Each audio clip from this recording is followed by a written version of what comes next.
Thank you, Mr. Chairman, very much. Thank you for this great hearing. Ms. Harris, 1776 is showing the world that we can kickstart our innovative companies and kickstart them for good. Massachusetts is at the top of the list of areas where this is happening. It's a pretty simple four-point program. Number one, we try to get the smartest kids in America to come to school in Boston and then keep them there. Number two, we try to make sure that they get access to the capital they're going to need to have their little startup. Number three, we make sure they have the best trained workforce and educated workforce. Massachusetts is number one at the 4th, 8th, and 10th grades in math, verbal, and science, number one of the 50 states. So we spend the money to make sure that these kids of all nationalities get the education they need to make it a more attractive place to stay. And we try to be welcoming to immigrants. 28% of all new startups are started by immigrants. An immigrant is twice as likely as someone born in America to, in fact, start up a company. So we know that as well. That's where that entrepreneurial zeal is very, very pronounced.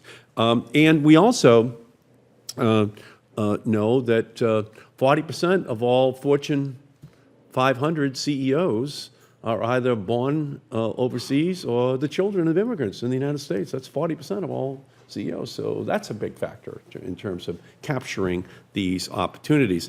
68% of all venture capital last year went to software and internet-related companies. 68% of all venture capital.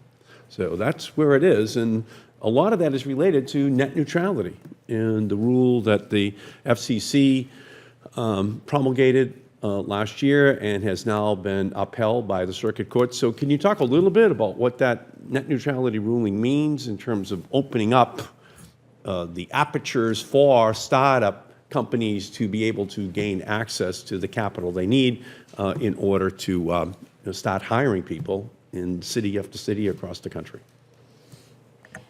Thank you. And we were pleased to see Boston rank so high in our Innovation That Matters report. And I think you well highlighted that the startups of the past were doing things like on-demand delivery of everything for the 1% convenience. But the startup of tomorrow will be tackling things like education and healthcare and transportation and energy and all of the rest of the global GDP. So what role does net neutrality play in that? Yeah, net neutrality plays a really critical role. I mean, as companies like Google and Facebook, they're the envy of the world, and they're the companies that we pay attention to. It's the hundreds of entrepreneurs and startups that are essential to this next wave of innovation. So we've heard again and again, and I think my colleague talked quite a bit about the incumbency bias, and net neutrality is an enormous issue around this incumbency bias. Being able to have an open and free internet is critical for these young new businesses. They don't have the capital to be able to afford to pay for differing levels of data prioritization, and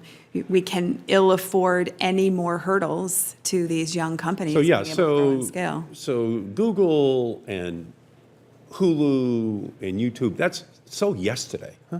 So yesterday, okay? It's Etsy, it's Duala, it's the new companies whose names still aren't commonly known, who are the real change agents, hiring the people, changing the ecosystem. So can you talk a little bit about those kinds of companies and the other hundreds, thousands, which are out there, who don't have a name brand yet that everyone knows, but yet are the change agents, not the old companies that are still kind of living in the, in their own era. That's right. I mean, we just finished a round of scouting of startups around the world, and we saw 3,000 companies that are tackling things from healthcare to education, doing everything from virtual reality, video streaming. They're bypassing the infrastructure and using digital data, mobile devices, technology in order to completely reimagine the way every part of our economy works. These startups are the companies that today are just a gleam of an idea in someone's eye.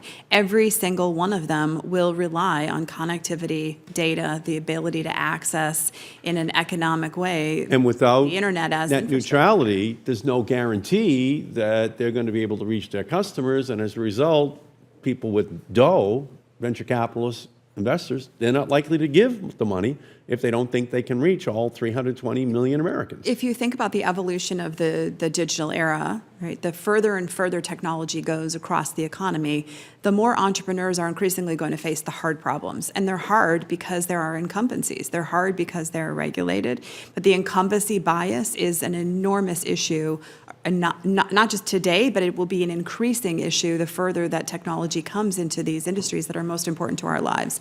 This is a very critical issue that we maintain an open and free internet for these new startups to be able to bring these technologies to the areas that matter, not only to our economy, but to the social sectors that matter to our lives. Yeah, and again, what you're focusing on, 1776, is this ongoing revolution that requires the revolutionaries to be able to gain access to the capital. The SBA helps to do that. SBIRs help to do that. But the ecosystem has to be welcoming in general, especially over in the sectors where the greatest growth in new company startups is happening. And so we thank you so much for your leadership. We thank you for being here. Thank you, Mr. Chairman.